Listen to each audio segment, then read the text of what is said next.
Meu caro irmão, a minha pessoa, Juarez Cardoso Vital, espera algo grande, tá? Eu tenho passado muitas coisas aqui nesse mundo desde que cheguei aqui, fazendo uma reflexão de quando eu era criança até aqui, a minha vida que eu passei no mundo, mais de 90% foi só sofrimento. Com 5 anos de idade, nasceu um tumor na minha garganta. Aquilo crescia, aquele tumor, e escorria catarro. Ele estourava, ficava escorrendo. Fiquei com aquilo de 5 anos de idade até 16 anos de idade. Com 15 anos de idade para 16, meu pai veio a óbito. Aí, por intermédio de um homem que era prefeito de Bertópolis, Minas Gerais, eu consegui ir para Belo Horizonte, para a casa de um primo. Lá em Belo Horizonte fiquei 30 dias e foi feito os exames e feito a cirurgia desse tumor. Mas antes da cirurgia chegou um ponto que eu não conseguia mais rodar o pescoço para lado nenhum e não estava mais, já estava impedindo a minha alimentação física. Sofri muito. Eu com 12 anos de idade, eu era cortador de cana em Minas Gerais. Eu carregava cana para o engenho, para fazer cachaça, em 4 animais, sozinho, fazia as cargas, soltava, puxava cana o dia todo. Levantava o dia de manhã, o dia amanhecendo, ia atrás dos animais, e aí pegava os animais, arriava, colocava as cangalhas, né, os arreios, ia puxar cana. Parava 1 hora de almoço, pegava de novo. Só largava à noitezinha. Eu fui lambiqueiro, fazedor de cachaça, já moí cana em engenho tocado a água, engenho tocado a burro. Já trabalhei com soga de boi, puxando madeira. Quando eu era criança, meu pai colocava a gente para puxar a soga dos bois, né? Uma certa feita, lembro bem, eu ainda criança, puxando uma tora de jacarandá no lugar feio, não tinha arrastão. Ou eu caí, né? O lugar estava sujo e o pau, ele ia me pegar ele pegou, fiquei debaixo do pau, os bois passaram por cima de mim. Eu fiquei embaixo da tora de pau. A tora de pau tinha uma tortura. E aí, na hora que eu estava debaixo daquela tortura, que eu caí debaixo da tortura, os bois saíram de lado. Se eles seguem em frente como eles estavam indo, eu morria. Os bois saíram de lado. Mas por eu ter ficado embaixo daquela tortura da tora de pau, eu fiquei imprensado, eu fiquei engembrado muito tempo. E naquele tempo ninguém ia ao hospital, não existia, né? Era tudo coisa caseira, remédios caseiros e tal. Sofri demais, sofri muito.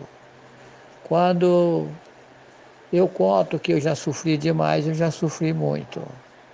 Eu tive problemas seríssimos na minha vida desde criança. Eu já sofri na minha vida, eu já sofri. Quando eu falo que o meu sofrimento foi grande no mundo, grande, grande, grande. Agora, foi me falado a vida inteira, o autismo vinha falando comigo, que eu teria que passar muitos sofrimentos no mundo. e que no final desses sofrimentos o Altíssimo ia me levantar. Eu ainda não fui, não, o Altíssimo ainda não me levantou. E esses sofrimentos também não acabaram. Eles estão prestes a acabar, estou sabendo, tá? Falta pouco tempo para mim me livrar desses sofrimentos. Eu sei de algo profundo, eu conheço uma riqueza enorme que os homens não têm capacidade de saber devido à situação em que foram colocadas as pessoas, mas tem algo muito precioso para nós, tá? Então, eu estou ainda sofrendo, pagando, passando por um processo que terei que passar. Foi mostrado que seria assim, não existia um outro meio. Tudo o que aconteceu comigo teria que acontecer, foi um projeto, foi feito. É igual você fazer o rascunho de uma planta para construir uma casa. Você faz um rascunho, depois você faz uma planta, depois você vai limpar o terreno, vai ajeitar, tem que arranjar a ferragem, o material, tijolo, cimento, e aí vai. Essa mesma coisa está acontecendo na minha vida. Tudo que tem passado na minha vida foi feito a planta e foi dito a mim que seria dessa forma. Inclusive, eu fui levado a fazer coisas que eu jamais imaginava e até hoje eu faço coisas absurdas. Por exemplo, vou dar um exemplo aqui. Eu sou o criador de gado, tá? Aí o gado, se marca o gado de que jeito? Para você colocar a marca no gado. Você coloca o gado dentro do curral, coloca na seringa, né, que é um brete, e ele é marcado com ferro quente. O ferro é esquentado no fogo. Quando o ferro está vermelho, ele é marcado todo o gado, com as letras do seu nome. Isso é o cúmulo dos cúmulos dos cúmulos. E a gente é obrigado a fazer isso. É coisa absurda.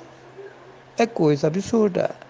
Então, eu espero esses absurdos desaparecer da minha vida. E tem muitas outras coisas que foi mandado eu fazer, que é coisa que eu jamais imaginava, que para mim trazer conhecimentos que, através dessas coisas absurdas, eu tenho adquirido altos conhecimentos materiais e espirituais. Eu tenho ficado sabendo quem são as pessoas, como é que são as pessoas. O Altíssimo, ele chacoalha, ele balança a figueira de tudo quanto é lado, não para ele conhecer a gente, mas para a gente receber os conhecimentos. Quando eu me joguei desde criança aos braços do Altíssimo, eu dizia: Tu que fizestes os céus, a terra e a fonte das águas, custa o que custar, eu quero conhecimento e capacidade para trabalhar na tua obra. Só que isso se paga um preço muito alto. A gente sofre muito até chegar no lugar. É como Ial, uma certa feita, me deu uma parábola mostrando como é o homem. Essa parábola que fez para mim foi o próprio Altíssimo Ial. Ele me mostrou uma árvore frondosa dentro da floresta. E aí o cidadão chegava com a motosserra e metia a motosserra naquela árvore, derrubava ela. Depois dela derrubada, teria que cortar as toras. Digamos aí as toras de 7 metros, tal. Depois era pegado as toras e colocado em cima do caminhão, mas para colocar em cima do caminhão teria que utilizar um trator, né? Um trator. Aí põe o trator, põe aquela história em cima ali. Depois que aquela história está em cima, tem que vir com os cabos de aços e arrochar aquelas toras na catraca. Depois que aquelas toras estão ali bem amarradas, Mas para chegar até onde está aquela árvore, antes de derrubar ela, teria que entrar na mata com o trator e fazer um arrastão. Teria que matar várias aves pequenas para que pudesse chegar até aquela árvore grande. É complicado. Então tá, depois que a árvore está em cima do caminhão, aí vem a história de madeira, aquela luta para sair de lá, lugar difícil para chegar na cidade. Depois que chega na cidade, tem que jogar elas de cima do caminhão embaixo. Depois pega-se uma marreta e vai para cima da história dando pancada para tirar as cascas. Depois vai as toras, depois das cascas tiradas, vai para a fita para tirar o brancal da madeira. A tora vai tombando ela até tirar todo o brancal.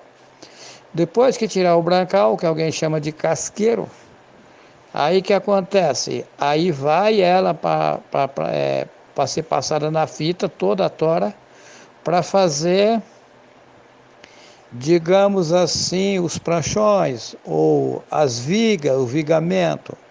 Depois, aquela madeira vai ser passada por vários processos, vai ser modelada, para depois se fazer algo. Depois que ela passar por vários processos, ela vai aguentar, vai pegar verniz, tem umas que pega tinta, vai arrumar vai ser tanto processo para depois ela ser utilizada. Ou seja, aquela madeira passou um grande sofrimento para depois ela ficar no ponto de ser utilizada, de ser um móvel, né? De grande utilidade. Assim o Altíssimo me mostrou que todos os homens aqui no mundo estão brutos. Está aí bruto, tem que pegar e fazer passar por um processo até chegar à lapidação. Não é fácil não. Aí as pessoas, às vezes, tem pessoas que às vezes estão doentes, né? A pessoa está doente e fala assim: ai, irmão Juarez, pede algo para me curar, para resolver o meu problema. Acontece que a pessoa tem um processo para passar, né? E aí, como é que eu vou intervir nessa situação? É aquilo que eu digo, cada caso é um caso, a coisa aqui não é simples. Essa população morava lá em cima, vivia no lugar de perfeição total, entrou na impureza, entrou na sujeira, entrou no chiqueirão de porco, e aí o que acontece? Vai pagar o preço, tem que pagar o preço. Esse povo vai voltar para casa? Vai sim. Mas sem a purificação, ninguém verá o Altíssimo Yahweh. Essa purificação, ela é profunda. Eu irei fazer um vídeo, uma hora, mostrando a purificação. É uma coisa que não é difícil. Se a pessoa aderir a Yahweh, ele consegue passar com facilidade. Agora, quanto mais é dado, é requerido. O meu caso, ele é além do caso de toda a população, porque eu fui jogado no meio do rolo para passar todo o processo, porque eu terei que ser preparado para depois fazer um trabalho. Então, por isso que eu sofro demais. Aí as pessoas que não sabem de que se trata, criticam, falam e tal, mas coitados, não sabe o que está falando besteira, não tem nem ideia de que se trata, não conhece o Juarez, não sabe quem é o Juarez. A mesma coisa, as pessoas ficam dizendo: ah, eu quero conhecer irmão Juarez, mas conhecer irmão Juarez para quê? Não há necessidade. Temos que conhecer e prosseguir em conhecer o nosso Pai Yahweh. O Juarez é um homem, apenas um homem. Assim como no passado idolatraram os profetas, estão querendo me idolatrar. E eu não posso aceitar esse tipo de coisa porque eu sou um homem que vou ao vaso sanitário igual os demais. Agora, o Altíssimo, para fazer o trabalho no mundo aqui, ele teria que colocar alguém como cabeça. Porém, esse alguém que o autismo pegou para colocar como cabeça, ainda não está no grau, não. Tem algo ainda para se chegar no lugar. Ou seja, tem que montar as peças e ajeitar certinho para depois, aí sim, aí vai. Mas não é tão simples, as coisas não é tão simples. Eu não vou negar ninguém, não posso negar. É óbvio que o pai me deu um autoconhecimento acima do pessoal, tenho certeza 100%. Não que sou melhor do que ninguém, mas o pai tem me feito saber coisas profundas, inclusive coisas que eu nunca ouvi ninguém dizer, eu estou sabendo para uma hora colocar em vídeo aí. Coisas que abala, mexe, porque eu jamais imaginava. Mas a gente paga um preço muito alto, tá? Não é simples não, porque, veja bem, são legiões de demônios lutando contra a minha pessoa. Legiões de demônio. E para mim saber como trabalha esses seres, eu tive que passar por vários processos esquisitos, coisas absurdas que vocês não nem imaginam o que é, para me saber como é, como não é, o que é a população, como são as pessoas e tal. Não é fácil não, tá? Aí o que acontece? As pessoas falam assim, não, mas fulano é gente boa, não sei o que, ele é gente boa. Vamos pisar no calo dele para ver se ele é gente boa. Aí que tá, aí que tá. Eu tratando você bem, você me tratando bem, aí é facinho demais.